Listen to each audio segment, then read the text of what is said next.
¿Qué tal, chicos? Vamos a ver el día de hoy el tema de fisiología hepatobiliar. Cuando estudiamos la fisiología hepatobiliar, estamos estudiando un órgano que trasciende solamente la función gastrointestinal, y es que el hígado, en realidad, va a servir muchísimas funciones más allá de aquellas que estén directamente involucradas con la digestión. La función más directamente relacionada con la función digestiva tiene que ver con la capacidad del hígado para la secreción de bilis. El bilis o la bilis va a ser una secreción producida por el hígado que va a tener dos funciones importantes. Las dos principales funciones de la secreción de bilis va a ser la excreción de sustancias o xenobióticos, entonces va a tener una función excretora, y asimismo va a tener una función digestiva, en la cual, como vamos a ver en el video de absorción gastrointestinal, va a tener un papel importante en favorecer la absorción de grasas. Una de las segundas, pero no por ello menor, función del hígado es su función metabólica. Ya vimos durante la clase de endocrino, particularmente en la de insulina, que el hígado tenía un papel importante en el mantenimiento del metabolismo de glucosa. El día de hoy vamos a entrar en un poco más detalle y vamos a hablar de algunas otras vías metabólicas importantes, como el ciclo de la urea, en la cual se van a manejar distintos compuestos nitrogenados, como el metabolismo del colesterol, en el cual también pudiera estar parcialmente involucrada, o de hecho directamente involucrada, la secreción de bilis, y la síntesis de diversas proteínas que van a servir para diversos componentes celulares, ¿sale? Vamos a tener también que otro punto muy importante de la función hepática va a tener que ver con la detoxificación, sobre todo de compuestos xenobióticos que pasan por metabolismo de primer paso a través del hígado. Entonces, gran parte de la función del hígado va a tener que ver precisamente con esta función de detoxificación. Y finalmente, una de las grandes funciones que también va a tener el hígado y que por ende va a servir para diferentes compuestos va a ser favorecer absorción y almacenamiento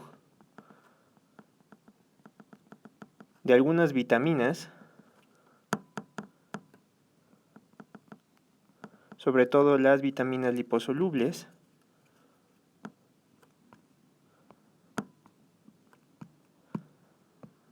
y algunos iones que son de relevancia biológica, como el cobre y como el hierro. Muy bien.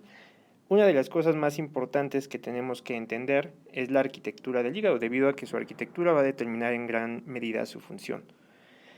Una forma de estudiar al hígado es estudiar el lóbulillo o el lóbulo clásico hepático. El lóbulo clásico hepático se caracteriza por una presentación hexagonal del hepatocito. El hepatocito generalmente se ejemplifica como un epitelio de una sola célula, en el cual nosotros vamos a tener en el centro de nuestro hepatocito una vena central.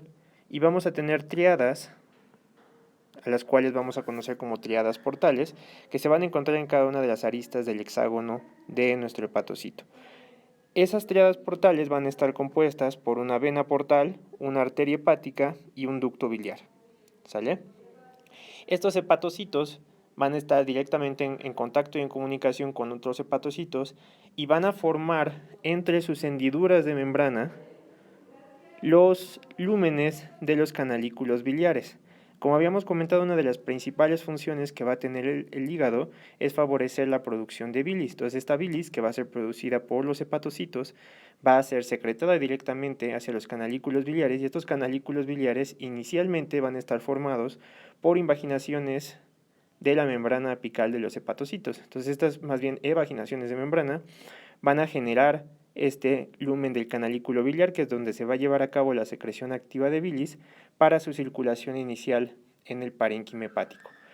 Debido a todas las funciones metabólicas que tiene el hígado, nosotros esperamos que el hígado tenga una enorme irrigación. Y sí, nosotros vamos a tener que los lóbulos hepáticos van a tener una amplia relación con la vena hepática, con la arteria hepática y la vena porta, así como la vena cava, ¿sale? Todas estas van a favorecer el desarrollo de una red vascular sumamente complicada que va a favorecer circulación venosa, circulación arterial y circulación biliar. Al espacio, se movió la figura, al espacio que nosotros vamos a tener entre los sinusoides, que van a ser los capilares que van a favorecer la circulación sanguínea dentro del parénquima hepático, vamos a tener un espacio entre eso y el parénquima hepático de los hepatocitos propiamente dichos. A ese espacio se le va a llamar espacio de Dice, ¿sale? Entonces, como podemos ver, el hígado es un órgano que va a estar casi en su totalidad compuesto por células del parénquima hepático, hepatocitos. Va a tener en menor medida la existencia de otras células, las cuales también van a tener funciones específicas. Vamos a tener células endoteliales, que van a tener funciones de transporte específicos dentro del parénquima hepático. Vamos a tener unas células especializadas, que van a ser las células de Kupfer, y estas células de Kupfer van a ser macrófagos, que van a favorecer la absorción de algunas moléculas extrañas que necesiten ser fagocitadas y eliminadas de la circulación. Y también vamos a tener otras células que van a ser células estrelladas o células de hito, cuya principal propiedad es que en estado basal van a tener una gota lipídica que va a contener altas cantidades de vitamina A. La vitamina A va a estar almacenada en estas células de hito y también, si se llega a presentar un daño específico al parénquima hepático, las células de hito van a favorecer su transición hacia miofibroblastos y pueden reparar el daño hepático que pudiera presentarse ya sea por un insulto vascular o por un insulto metabólico. Como podemos ver, la arquitectura del hígado es sumamente complicada. Entonces, cuando nosotros queremos hacer una reducción fisiológica de sus funciones, así como con el riñón hacemos una reducción fisiológica y estudiamos a la nefrona como la unidad funcional, o así como identificamos diferentes unidades funcionales, por ejemplo en el páncreas, por ejemplo en el estómago, aquí es un poco más difícil hacer la clasificación y es que en realidad existen 3 diferentes unidades funcionales que se pueden estudiar del hígado. El que ya vimos hace un momento es el lóbulo clásico hepático. El lóbulo clásico hepático tiene una vena central y va a tener las tríadas en cada una de las aristas de los hepatocitos. Pero también existe, además del lóbulo clásico hepático, el lóbulo portal.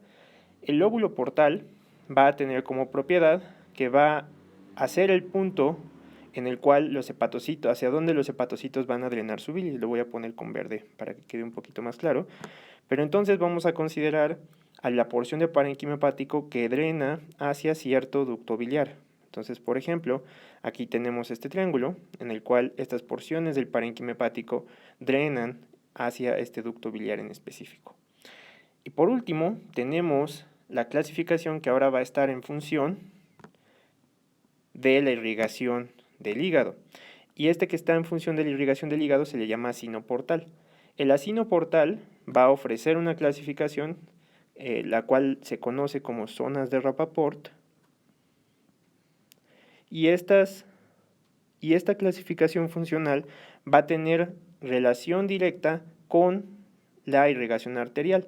Entonces aquí tenemos las arterias hepáticas y lo que vamos a ver es que en estas triadas vamos a tener un sitio que va a ser la zona de mejor irrigación, que va a ser la zona 1, una zona de moderada irrigación, que va a ser la zona 2, y una zona de baja irrigación, que va a ser la más central hacia la vena y donde no van a estar directamente involucrados los lóbulos hepáticos. Entonces, las unidades funcionales pueden diverger, como podemos ver no está tan especificado y eso también arroja un poco de por qué el hígado puede ser tan complicado de estudiar y tan heterogéneo.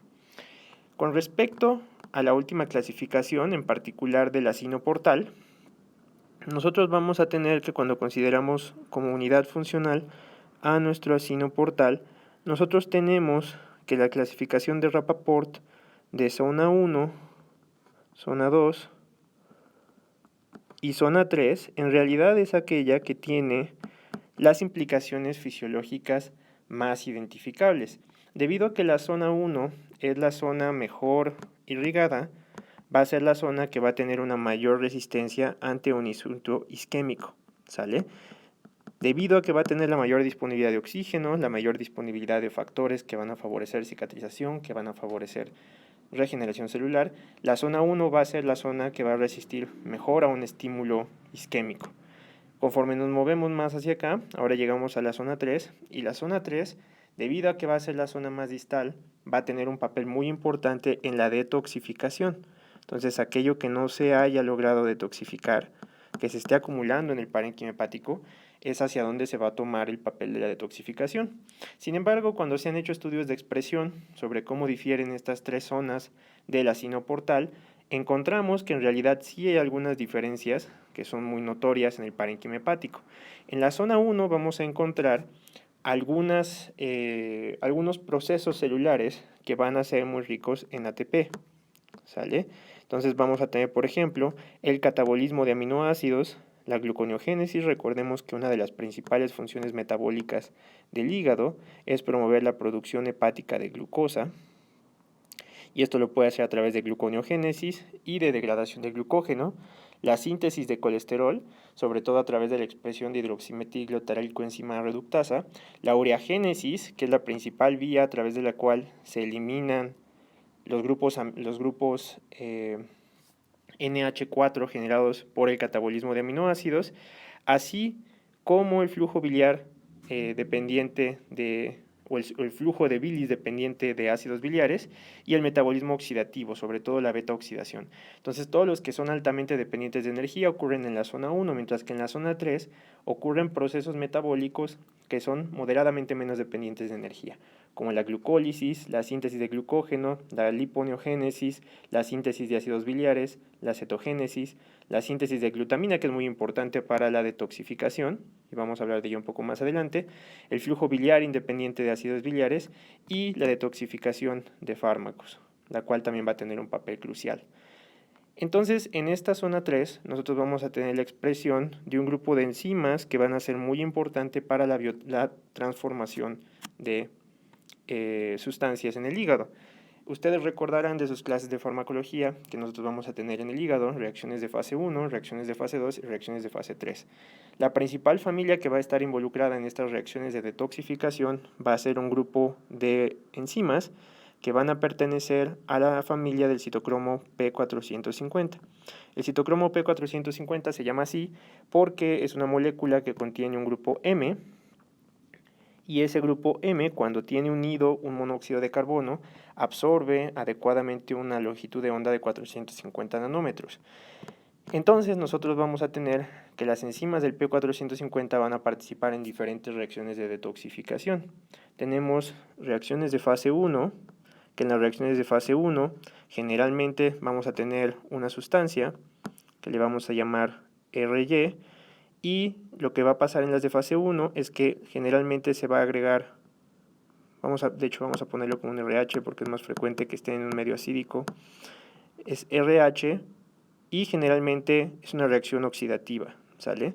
Entonces, en la primera fase se va a hacer una modificación que va a facilitar que se pueda llevar la reacción de fase 2, que la reacción de fase 2 va a tender a hacer que nosotros tengamos ya esta molécula oxidada y se proceda a hacer una conjugación.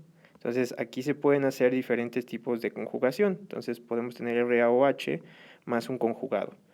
En las reacciones de conjugación, nosotros podemos tener, grosso modo, tres tipos de reacciones. Podemos tener una sulfatación, que es una de las más frecuentes. Nosotros tomamos un grupo sulfato y lo conjugamos para favorecer la eliminación del fármaco, hacerlo más hidrofílico. Podemos utilizar otra molécula que se llama glutatión, que el glutatión es una molécula que va a estar formada por 3 aminoácidos. Estos aminoácidos van a ser glutamato, y unido a este glutamato, perdón, se me fue una T, unido a este glutamato, nosotros vamos a tener a través de una gamma unión, una cisteína. Aquí vamos a poner el gamma, ahorita les menciono por qué es importante esa gamma unión. Y vamos a tener a través de una alfa unión una glicina, ¿sale? Entonces el glutatión va a ser un tripéptido coordinado de estos 3 aminoácidos, y muy importantemente aquí va a participar una molécula en esta gamma unión que se llama gamma glutamil transpeptidasa, que coloquialmente se conoce como GGT. Entonces GGT va a participar en la síntesis de glutatión en el hígado, y esto va a servir para las reacciones de conjugación para la detoxificación de fármacos, ¿sale? Y la otra que nosotros vamos a tener es una uridina difosfato glucoronosil transferasa o UGT. y estas también van a servir para hacer reacciones de conjugación específicas que van a permitir la eliminación de xenobióticos, entre ellos algunos fármacos y algunas moléculas específicas. ¿Sale? Muy bien. Ahora que ya estudiamos un poco el papel detoxificador del hígado y cómo esto tiene que ver mucho con su función, vamos a ver un poco de su función directa para el manejo de sustancias, donde va a entrar en particular la producción de bilis.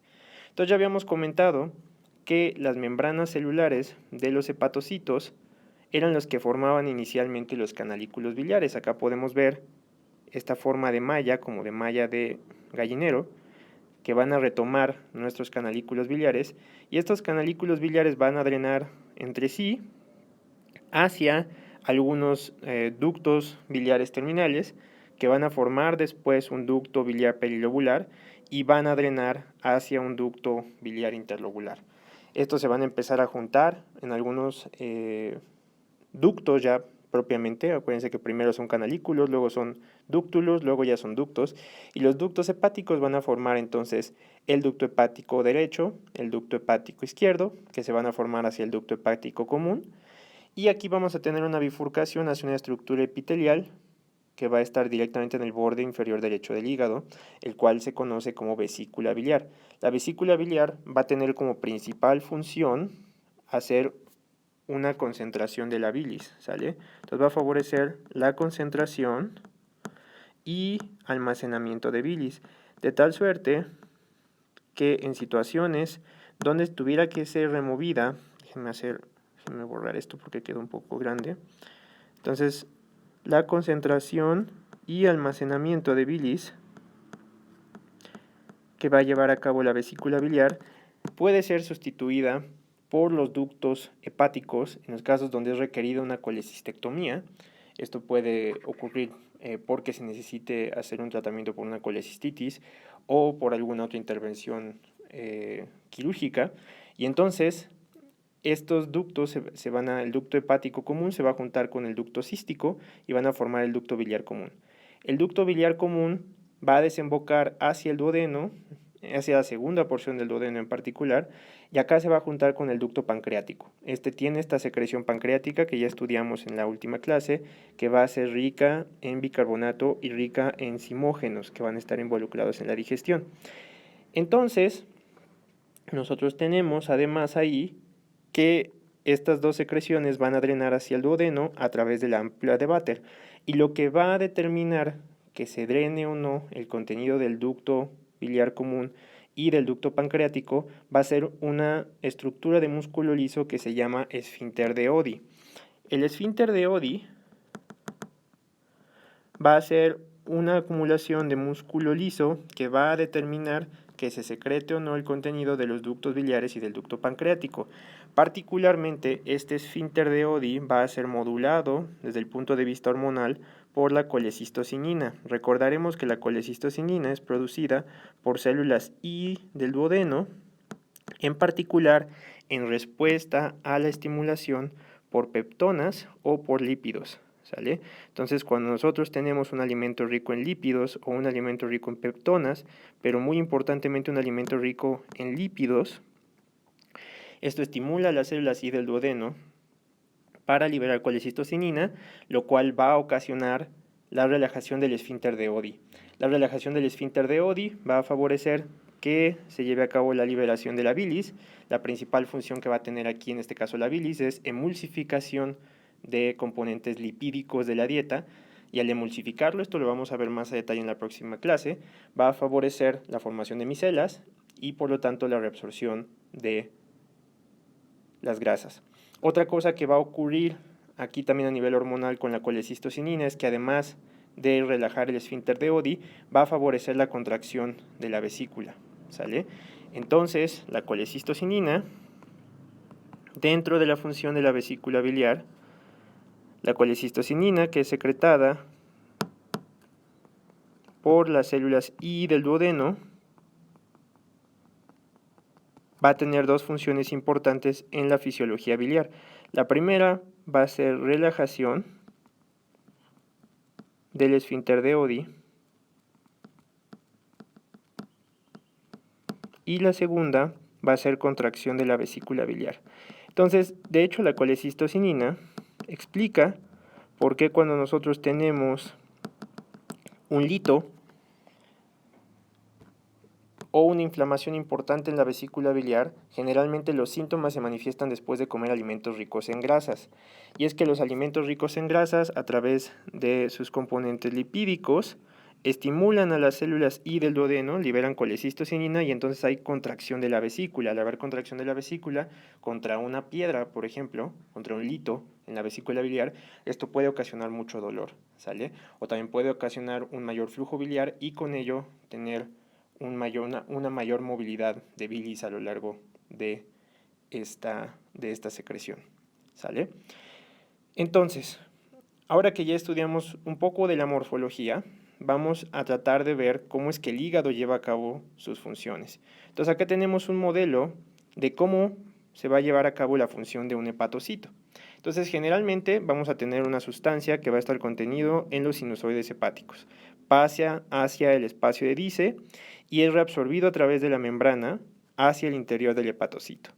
Ya dentro del hepatocito se va a llevar a cabo ya sea un almacenamiento o una modificación química que después lo va a llevar hacia una secreción directamente hacia los canalículos biliares que, como recordamos, están formados por la membrana apical del hepatocito. Entonces vamos a ver uno a uno a detalle. Primero, nosotros tenemos que va a haber diversos transportadores a nivel de la membrana apical en este paso que va a favorecer que se lleve a cabo la reabsorción de nutrientes directamente desde el espacio de Dice y hacia los hepatocitos. Por ejemplo, los aminoácidos se van a reabsorber hacia el hepatocito acoplados con sodio. La glucosa entra a través de GLUT2, entonces es independiente de insulina, aunque también puede haber cierto grado de dependencia para la reabsorción en algunas partes del hígado. Y vamos a tener reabsorción, por ejemplo, también de bicarbonato, excreción de protones, y vamos a tener de manera importante, debido a diferentes reacciones que van a ocurrir, por ejemplo, algunos grupos sulfato van a ser recapturados para la sulfación que ya habíamos visto hace un momento, y la secreción de cloro. La secreción de cloro, como vamos a ver en un momento, es sumamente importante para la formación de bilis y para la síntesis de sales biliares. Entonces, después de los diferentes procesos que ocurren en el hepatocito, en la bilis nosotros vamos a encontrar sales biliares, colesterol, fosfolípidos, bilirrubina y bicarbonato. Entonces, de nuestra bilis, nosotros vamos a ver que los principales componentes de la bilis van a ser, primero, antes que nada, las sales biliares, que ahorita vamos a estudiar de dónde salen las sales biliares. En segundo término, el colesterol, el cual va a tener un papel muy importante para su regulación en las sales biliares. En tercer punto, tenemos nosotros también a fosfolípidos. Estos fosfolípidos van a tener un papel importante debido a que su presencia va a impedir que las sales biliares disuelvan las membranas celulares de los hepatocitos. Entonces estos fosfolípidos protegen al hígado y es esencial que existan para su mantenimiento. Vamos a encontrar nosotros también la bilirrubina y el bicarbonato como componentes importantes de la bilis, ¿sale?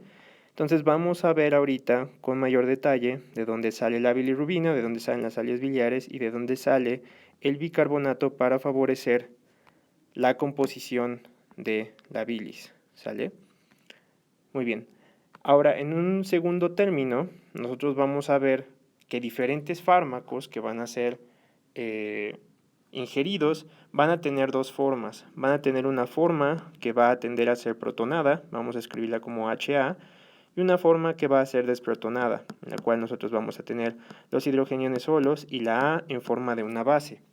Generalmente cuando nosotros lo tenemos en esta forma, vamos a poder tener que estos atraviesan libremente la barrera del hepatocito.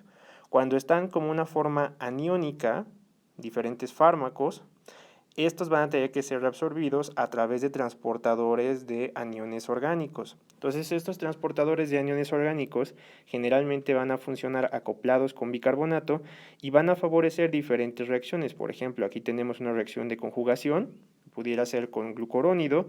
Acá tenemos a glutatión, que también puede favorecer una reacción directa.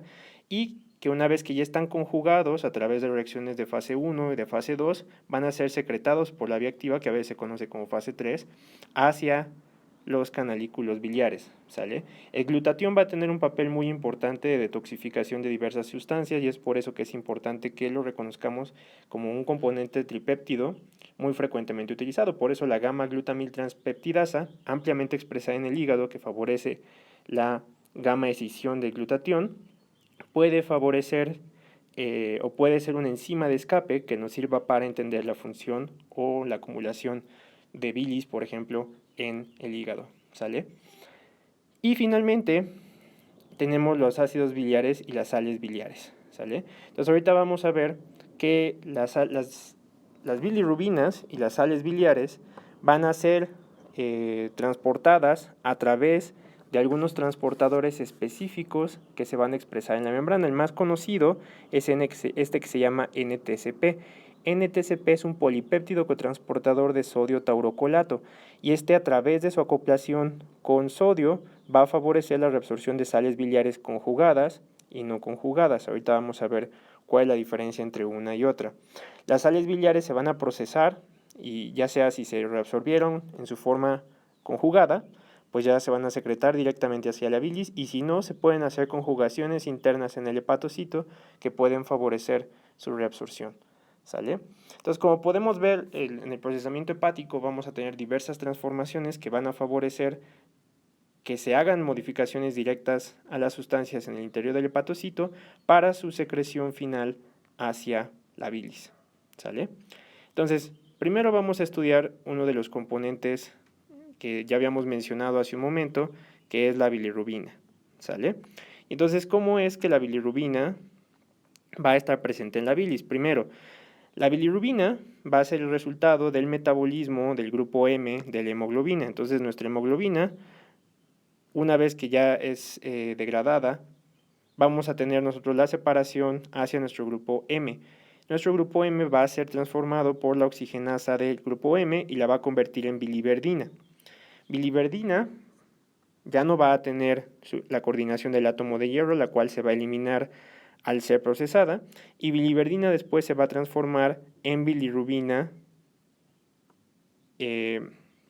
a través de la biliverdina reductasa. Este es un proceso que depende de NADPH, ¿sale?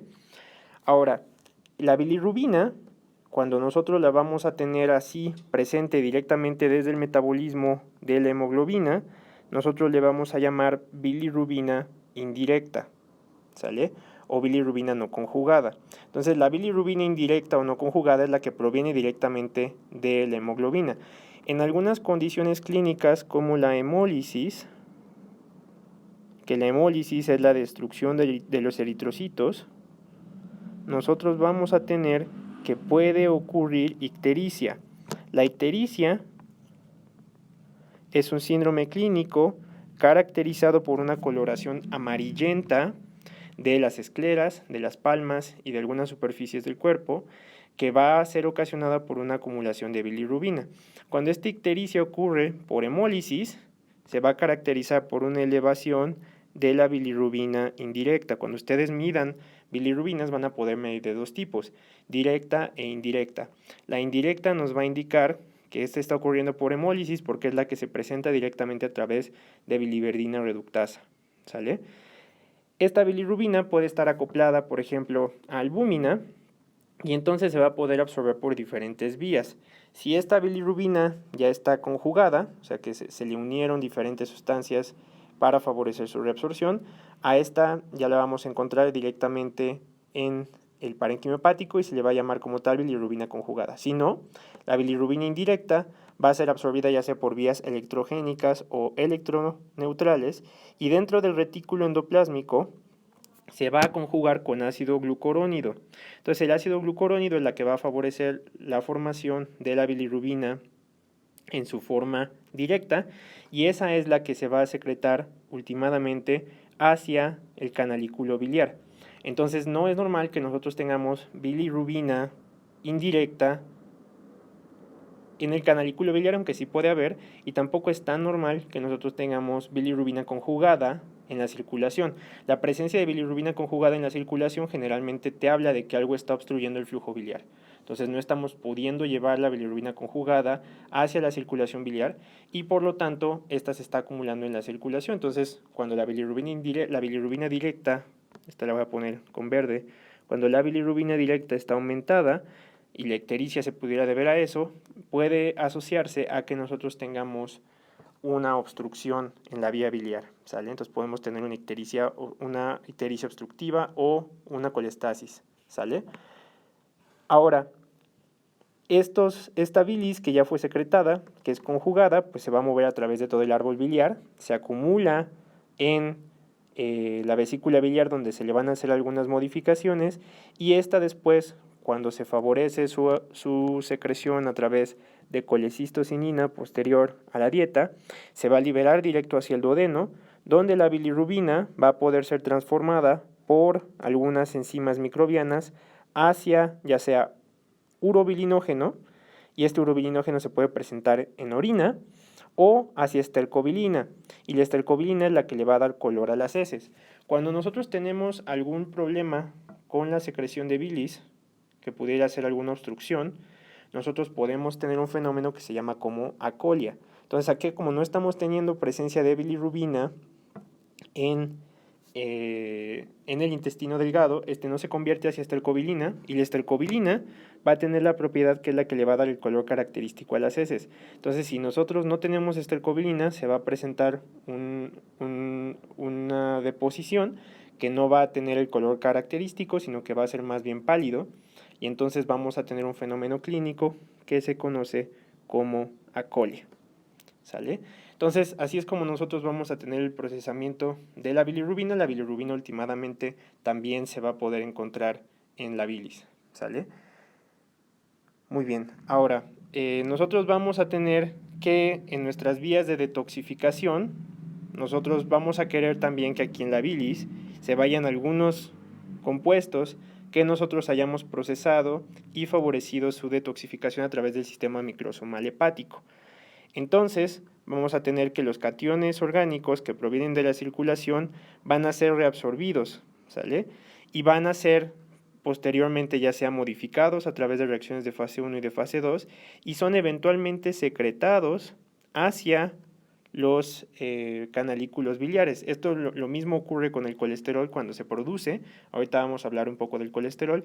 Este también se secreta directamente hacia los canalículos biliares, ¿sale? Entonces, en gran medida, muchas de las cosas que se van a llevar a cabo, muchas de las reacciones que se van a llevar a cabo dentro del metabolismo hepático, van a tener que ver también con la función del glutatión. Entonces, ya habíamos hablado del glutatión. El glutatión tiene una cisteína acoplada a través de una gamma unión con glutamato y con glicina, y esto va a poder unir, por ejemplo, alguna molécula. Entonces, este puede ser un grupo funcional que se va a neutralizar con glutatión, y el glutatión entonces va a ser procesado ya una vez en su forma conjugada por gamma-glutamiltranspeptidasa, y esto puede favorecer la eliminación en el ducto biliar de la sustancia para que ya después se libere directamente hacia el duodeno y ya sea se elimine o se reabsorba a través de la circulación enterohepática, que ahorita vamos a ver. Buena parte de este glutatión se va a reciclar y en el hígado se va a transformar a través de la GGT también a una porción que ya va a tener escindida al glutamato y se va a eliminar como los derivados del ácido mercaptúrico. Entonces, gran parte del metabolismo del glutatión va a favorecer la eliminación de sustancias a través de la bilis y hacia el aparato gastrointestinal o a través del riñón mediante derivados del ácido mercaptúrico. ¿Sale? Muy bien. Ahora que ya estudiamos uno de los componentes que son las bilirrubinas y cómo se puede llevar a cabo la eliminación de fármacos y sustancias dentro del hígado, vamos a estudiar cómo se lleva a cabo la síntesis de las sales biliares y la formación como tal de la bilis, ¿sale? Entonces, lo primero que hay que recordar es que las sales biliares son derivados del colesterol. Entonces, ya habíamos nosotros hablado hace un momento que el colesterol es una de las vías que más va a tener la participación del hígado, pero de hecho, una de las grandes vías de eliminación del colesterol que va a tener el organismo, o una de las grandes contribuciones que va a tener el colesterol hacia la fisiología hepática, va a ser para favorecer la síntesis de sales biliares, ¿sale? Entonces el colesterol, una vez ya sea obtenido de la dieta o sintetizado, que ahorita vamos a ver que el sintetizado es más frecuente, se va a transformar a través de una serie de reacciones iniciadas por 7-alfa hidroxilasa hacia dos de los ácidos biliares primarios. Tenemos al ácido queno desoxicólico y al ácido cólico.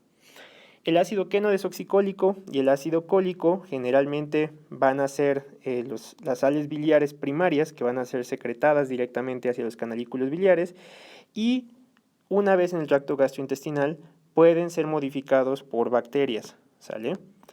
Como son modificados por bacterias, van a poder formar a través de la 7-alfa deshidroxilasa ácido desoxicólico y ácido litocólico. Sin embargo, estos también van a poder llevar a cabo debido a que las sales biliares recirculan, entonces pasan hacia el duodeno, son modificadas por bacterias y como vamos a ver a través de la circulación enterohepática pueden ser reabsorbidas de nueva cuenta hacia la circulación y de nueva cuenta modificadas por el hígado. Entonces pueden llevarse a cabo reacciones de conjugación. Y entonces nuestras sales biliares conjugadas pueden estar conjugadas ya sea con glicina o con taurina, en cuyo caso los ácidos biliares pues adquieren un nombre adicional. Por ejemplo, ácido glico desoxicólico si está acoplado con glicina, ácido tauro desoxicólico, ácido tauro litocólico o ácido glico litocólico. ¿Sale? Los cuales todos pueden formar las sales biliares conjugadas que van a participar como tal en la emulsificación de los lípidos. ¿Sale? Entonces la principal función que van a tener las sales biliares derivadas del colesterol es que van a participar en la formación de micelas. Estas micelas vamos a estudiarlo con detalle en la clase de absorción gastrointestinal, pero va a tener un papel importante para la reabsorción lipídica.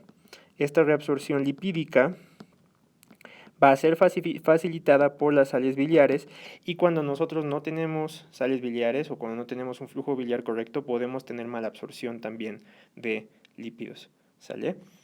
Entonces, estas sales biliares no solamente van a estar, o bueno, esta bilis no solamente va a estar compuesta de bilirrubina conjugada, y de sales biliares, ya sea primarias, secundarias o conjugadas.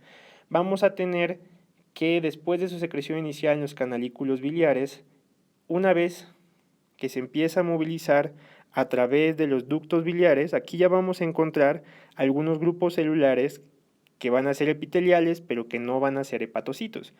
A estas células se les llama como colangiocitos. Entonces la bilis va a ser posteriormente modificada dentro de los ductos biliares ya por los colangiocitos, y los colangiocitos van a jugar un papel importante determinando la función y la estructura química final de la bilis, ¿sale? Entonces vamos a ver que nuestra bilis se va a comportar un poquito como las secreciones pancreáticas. Habíamos dicho que otro de los componentes cruciales de la bilis es el bicarbonato. Esto se va a dar a través de una secreción inicial de sodio, bueno, de hecho, una secreción inicial de cloro. Entonces vamos a tener que aquí va a participar la secretina, el glucagón, el péptido intestinal vasoactivo y todos ellos van a favorecer la fosforilación del canal CFTR. Ya habíamos nosotros estudiado a CFTR durante las secreciones pancreáticas. Su principal función es aumentar la concentración de cloro en el lumen del ducto biliar. Y entonces este aumento en la concentración de cloro después es la que energiza el intercambio con bicarbonato. Entonces no es que nosotros queramos tener una bilis rica en cloro, sino que secretamos cloro para tener como consecuencia un aumento en la concentración de bicarbonato. De hecho, si nosotros estimulamos con una alta cantidad de secretina a los colangiocitos, nosotros vamos a tener una secreción que se va a parecer mucho a la pancreática, muy rica en bicarbonato, pero que no va a contener sales biliares. Entonces, si bien el bicarbonato es importante dentro de la secreción de la bilis como tal, no va a tener un papel tan crucial como aquel que va a jugar en el jugo pancreático, ¿sale? Y entonces cuando nosotros estudiamos los determinantes del flujo biliar, acá tenemos nuestro gráfico, vamos a ver que este es nuestro flujo biliar total a través de los ductos, y este flujo biliar total va a ser en una parte a través de ductos y en gran parte dentro de los canalículos, que es la que va a ocurrir dentro del parénquima hepático. Esta secreción biliar canalicular va a ser independiente de ácidos biliares y dependiente de ácidos biliares. Característicamente, la secreción de sales biliares hacia la bilis, entonces hacia la bilis la secreción de sales biliares es un proceso activo, ¿sale? A diferencia, por ejemplo, de lo que ocurre en el riñón, donde nosotros tenemos una diferencia hidrostática que va a favorecer como un gradiente de concentración.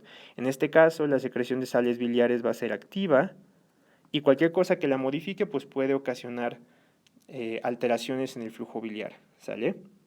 Acá tenemos nosotros algunas otras modificaciones una vez que ya tenemos nuestro flujo hacia... A ver, vamos a poner mejor este diagrama para que quede más claro. Entonces tenemos nuestro flujo inicialmente canalicular, después tenemos nuestro flujo ductal, que ya vimos que aumenta conforme aumenta el flujo de las sales biliares, y entonces eventualmente vamos a tener un almacenamiento en nuestra vesícula biliar. Y acá tenemos un diagrama de qué es lo que va a estar pasando en la vesícula biliar. En la vesícula biliar nosotros vamos a tener que va a haber una reabsorción de sodio, una secreción de bicarbonato y muy importantemente una deshidratación. Entonces esta deshidratación va a ser isoosmótica. Entonces en la vesícula biliar el objetivo va a ser aumentar o concentrar la bilis, ¿sale? Favorecer la reabsorción de agua, de sal y de cloro. Y entonces con eso vamos a lograr una bilis más concentrada, una mayor concentración de bilirrubina, mayor concentración de las sales biliares y que con ello estas pueden hacer la función que está dictada de favorecer la reabsorción de nutrientes a nivel del intestino delgado, en particular para los lípidos, ¿sale? Ahora, la secreción de bilis va a ser constante, sin embargo las sales biliares no se van a producir a una tasa muy alta. Nosotros vamos a necesitar que estas sales biliares se reciclen, ¿sale? De tal manera, como es un proceso activo, su secreción, como se gasta energía también en su producción, nosotros no vamos a gastar o escatimar las sales biliares que estamos llevando directamente hacia el duodeno. Entonces se van a reciclar y para ello existe la circulación de sales biliares enterohepática. Entonces, una vez que ya nosotros tenemos una comida, tenemos a colecistocinina relajando el esfínter de Oddi, favoreciendo contracción de la vesícula, se secreta bilis, esta ya llega directamente hacia el intestino delgado. Entonces aquí tenemos, por ejemplo, nuestras sales biliares se producen, se llevan hacia la vesícula y finalmente se almacenan. Y entonces vamos a ver que nosotros vamos a tener una reabsorción de sales biliares que va a ocurrir más o menos desde el yeyuno y particularmente en el ilion. Entonces en el ilion nosotros vamos a tener una absorción de estas sales biliares que va a ser perdón, aquí tenemos, estoy empezando en el duodeno, disculpen. Entonces vamos a tener que las sales biliares se secretan, va a haber alguna absorción pasiva desde el duodeno, sin embargo esta no va a ser muy importante, alguna absorción pasiva también en el yeyuno, sin embargo ya en el ilion vamos a tener una absorción muy importante de las sales biliares. Acá la absorción pasiva, si bien ocurre, no es tan importante, entonces sí es parte de la circulación enterohepática, donde nosotros tenemos secreción de sales biliares hacia el duodeno, y se reabsorbe una parte en el duodeno y se reabsorbe una parte en el yeyuno. Sin embargo, ya llegando al ilion, particularmente en el ilion terminal, vamos a tener un transportador que va a meter sales biliares conjugadas, o sea, tauro desoxicólico, lito desoxicólico, glico desoxicólico, glicolitocólico, a través de un transportador que se llama ABST. Entonces ABST va a favorecer la reabsorción de las sales biliares y van a activar un receptor que se llama FXR. Este receptor FXR, que van a activar las sales biliares a nivel intracelular, va a activar diferentes vías. Una de ellas va a ser FGF19. FGF19 lo que va a hacer, entre las varias cosas, es una hormona que va a favorecer la relajación de la vesícula biliar. Entonces aquí FGF19 termina el papel que inició colecistocina, relaja la vesícula biliar y con ello dice, oye, ya hay bilis, ya no necesitamos que liberes más. La otra cosa que va a hacer FGF19 es que va a participar inhibiendo la síntesis de sales biliares. Entonces dice, oye, si están llegando sales biliares, estoy reabsorbiendo mucho a nivel del ilion terminal, y esto ya no es necesario que por favor produzcas. Entonces FGF19 regula a la baja la producción de sales biliares y relaja la vesícula biliar. El efecto neto es que no relajamos, no vamos a liberar tantas o tanta bilis o tantas sales biliares, sino que las vamos a estar reciclando. Estas bilis que nosotros tenemos aquí, algunas ya van a estar transformadas y van a estar particularmente transformadas a la forma de desoxicólico y de litocólico debido a que van a tener una transformación por las bacterias. Entonces queremos que haga todo su efecto de reabsorción durante todo el trayecto gastrointestinal y entonces no vamos a reabsorberlas sino hasta la última porción. Una parte de este desoxicólico y litocólico se va a convertir a estercobilina y esta es la que vamos a eliminar nosotros a este nivel. Sin embargo, quiero que vean que en realidad la cantidad de sales biliares que nosotros vamos a secretar es muy bajita, 600 miligramos se van a ir en las heces. Esta es una cantidad sumamente baja y como tal, gran parte de las sales biliares se van a estar recuperando a través de este proceso mediante la circulación enterohepática. Entonces, la principal función de la circulación enterohepática es recuperar esas sales biliares debido a que tanto su síntesis como su secreción es sumamente energética y lo que va a señalizar esta función va a ser sobre todo FGF19, que va a integrar las respuestas, que van a decir, oye, ya hay muchas sales biliares, las estoy reabsorbiendo, no es necesario que sintetices ni que secretes más. ¿Sale?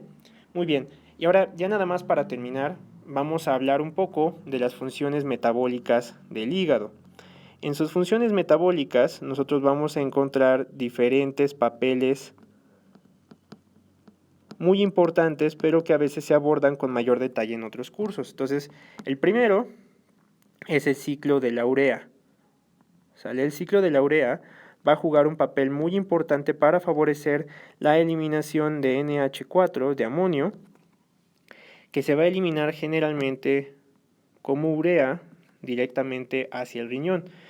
Entonces vamos a tener que nuestros aminoácidos van a ser modificados a través de diferentes patrones dentro del hepatocito y vamos a tratar de eliminarlos a través de dos vías, a través de la formación de urea mediante el ciclo de la urea, el cual ya estudiaron ustedes en bioquímica, y vamos a eliminar algunos otros residuos de NH4 acoplándolo con glutamato para formar glutamina. Entonces, las dos vías mediante las cuales el hígado va a eliminar NH4 va a ser a través de la formación de urea y a través de la formación de glutamina, que va a ser uno de los aminoácidos con mayor presencia en el organismo.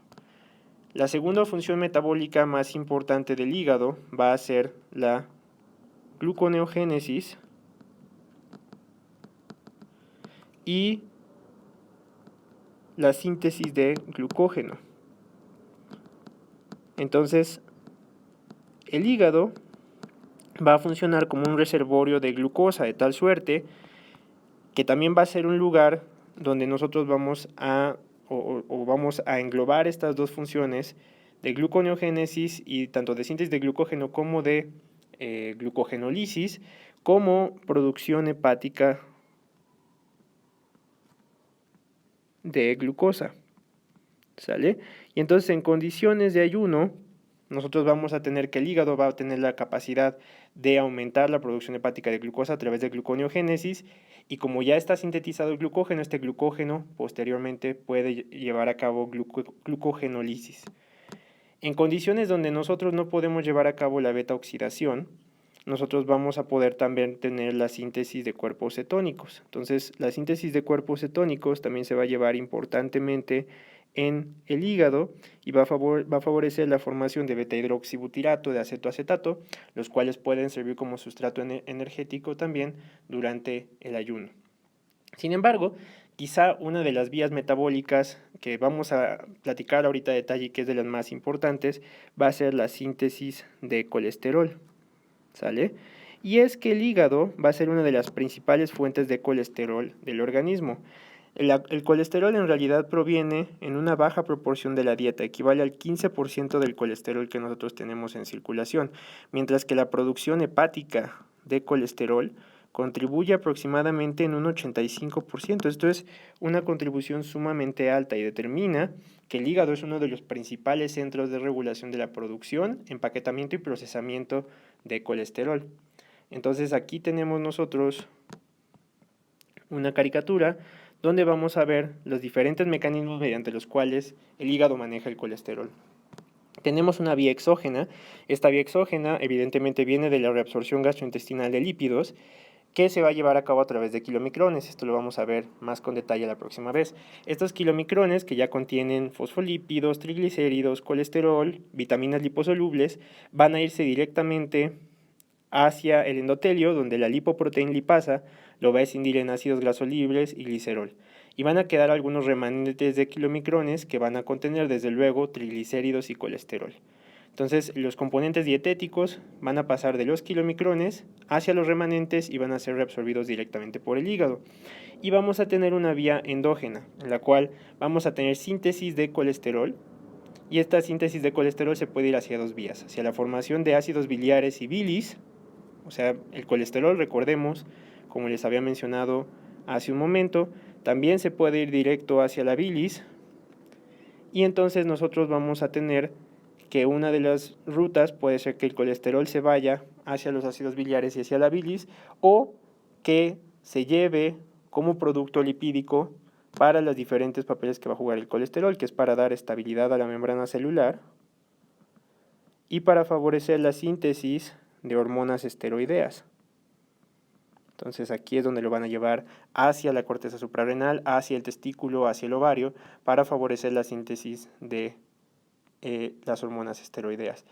Estas moléculas de colesterol se van a empaquetar en lipoproteínas de muy baja densidad. Las lipoproteínas de muy baja densidad se llaman VLDL y son las que van a llevar empaquetado el colesterol hacia diferentes tejidos. Entonces sale como VLDL y ya lipoproteína lipasa va a procesar VLDL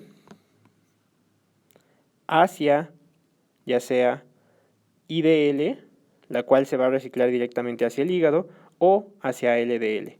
Entonces aquí va a actuar la lipoproteína lipasa.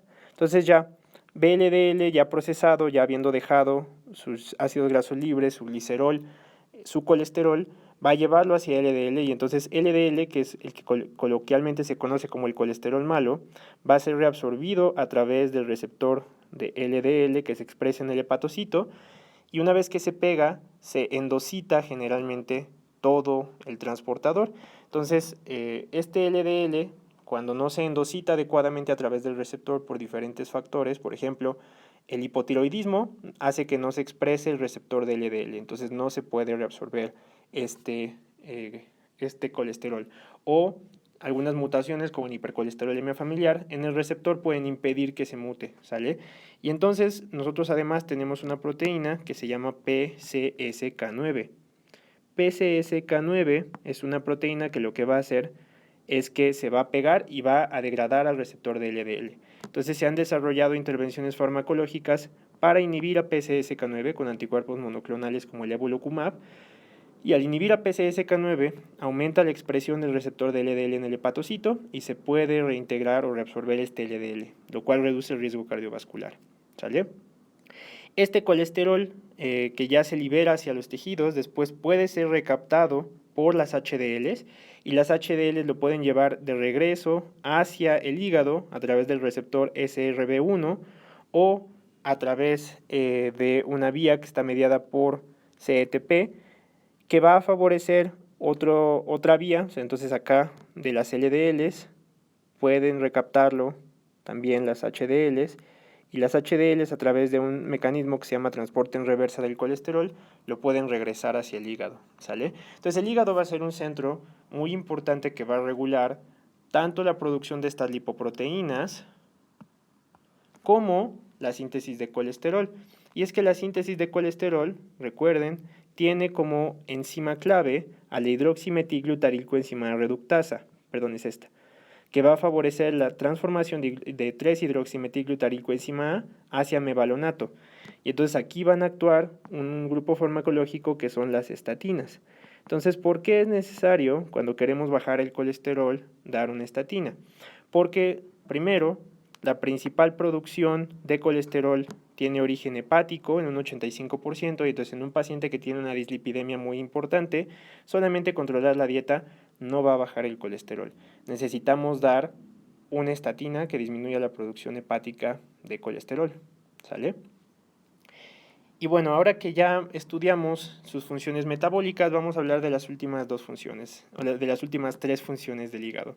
La primera va a ser que va a favorecer la reabsorción y almacenamiento de proteínas liposolubles. Estas proteínas liposolubles, por ejemplo, es muy claro con la vitamina A, en donde estas vitaminas, como la vitamina A, se va a absorber o se va almacenar en las células de hito o las células estrelladas del parénquima hepático. Hay una mnemotecnia para recordar cuáles son las vitaminas liposolubles y es nada más recordar ADEC, ¿sale? Entonces, la vitamina A, la vitamina D, que ya estudiamos cuando vimos hueso, la 1-hidroxilación, que va a convertir la vitamina D3 en 1-hidroxivitamina D, va a ocurrir en el hígado. La vitamina E o tocoferol también se va a favorecer su absorción a través de la absorción lipídica, la cual está favorecida por el hígado, y la vitamina K, que va a favorecer para la activación de factores de coagulación a través de una gamma carboxilación, también va a jugar un papel muy importante.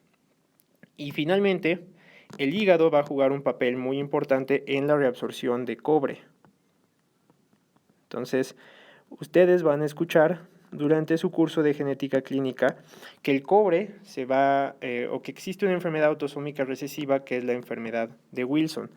La enfermedad de Wilson se caracteriza por una acumulación anómala de cobre en el hígado, y es que el hígado va a jugar un papel importante para reabsorber cobre. El cobre va a tener varios papeles importantes en la función enzimática normal, particularmente va a participar como cofactor en citocromo C oxidasa y en superóxido dismutasa. Entonces, citocromo C oxidasa y superóxido dismutasa necesitan del cobre para funcionar adecuadamente.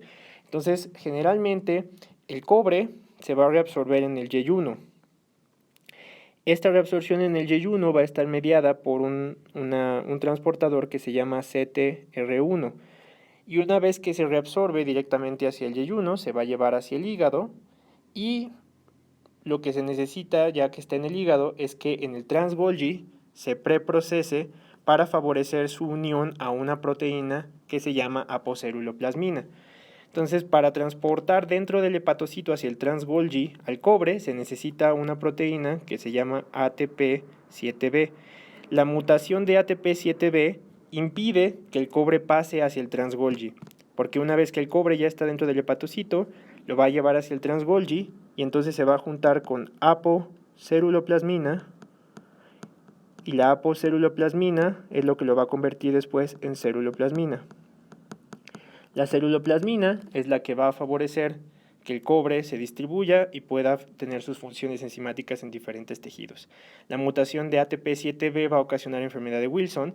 La enfermedad de Wilson es una de las principales causas de falla hepática en los pacientes menores de 30 años, ¿sale?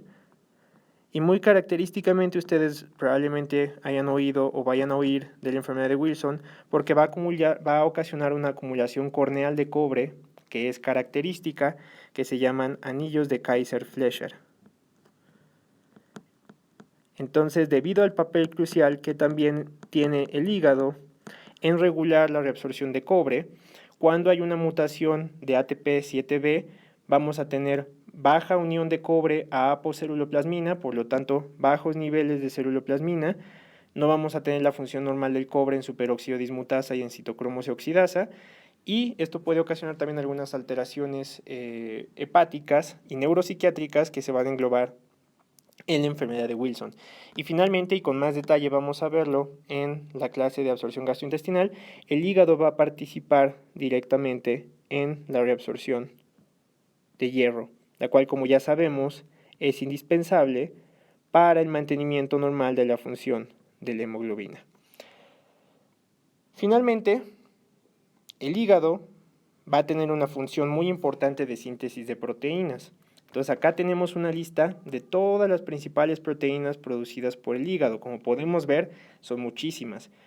Algunas son apolipoproteínas que favorecen el transporte lipídico, algunas son prohormonas como el angiotensinógeno, muy involucrado desde luego en la producción del ciclo renina-angiotensina-aldosterona, algunas proteínas acarreadoras como la ceruloplasmina, que ya vimos que es importante para la enfermedad de Wilson, la globulina de unión a corticosteroides, la proteína de unión hormona de crecimiento, aptoglobina y hemopexina, que están involucradas directamente en la absorción de hierro, la proteína de unión a hormonas sexuales, la proteína de unión a tiroxina, transferrina transtiretina y la proteína de unión a vitamina D. Factores directamente involucrados en la coagulación, en la fibrinólisis y en las reacciones de complemento, así como, y aquí no está enlistado, sin embargo hay que recordar que IGF-1, que se produce en varios sitios, pero importantemente en el hígado, que es el mediador secundario de la hormona de crecimiento. Las principales proteínas plasmáticas producidas en el hígado, como la albúmina, la alfa-fetoproteína, la fibronectina, la proteína C reactiva y la microglobulina, hacen que cualquier cosa que ocasione una alteración hepática, entonces muchas de las afecciones que causan alteración hepática, como pudiera ser la hepatitis crónica, o pudiera ser la falla hepática, se van a caracterizar por una disminución en la síntesis de proteínas. Entonces, como podemos ver, el hígado tiene un montón de funciones. Es muy difícil resumirlos en las pocas para hacerlo un poco más didáctico. Sin embargo, tiene funciones metabólicas, tiene funciones en la síntesis de sales biliares, en la síntesis de bilis, en la reabsorción lipídica y, desde luego, funciones importantes en la detoxificación farmacológica.